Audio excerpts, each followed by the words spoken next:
De quelles autres formes d'intelligence avons-nous besoin pour que la sagesse en entreprise soit active et efficace? Donc, la sagesse intellectuelle et la sagesse non intellectuelle ne sont pas incompatibles. Oui. C'est-à-dire que lorsqu'on est dans le flow, par exemple, on pourra en parler effectivement, le flow, c'est l'action optimale. L'action optimale, c'est-à-dire qu'on est en présence à une expérience radicale en termes d'ouverture et en présence également à l'ensemble des capacités de façon non intellectuelle. Et les deux s'articulent par rapport à l'action, la décision, etc. C'est le flow.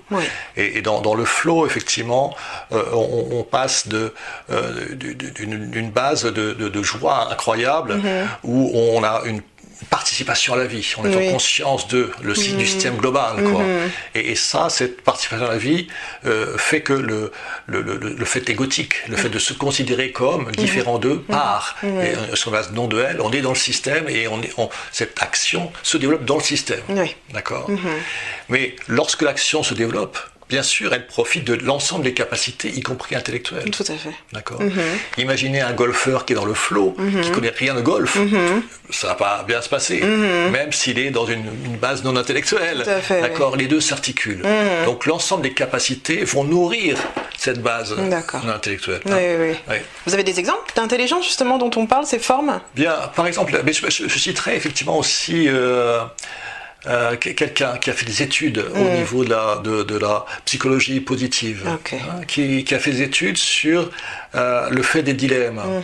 Il dit par exemple, lorsque les gens sont dans le flow, ils sont à la fois sur une base d'ouverture, de créativité, mais également sur une base de rationalité. D'accord.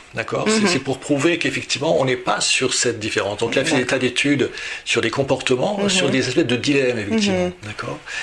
Mais cette base en intellectuelle va permettre de développer de dépasser effectivement les dilemmes quels qu'ils soient, y compris par rapport à des principes effectivement, par exemple qu'on évoquait, court terme ou vision. Tout à fait. D'accord.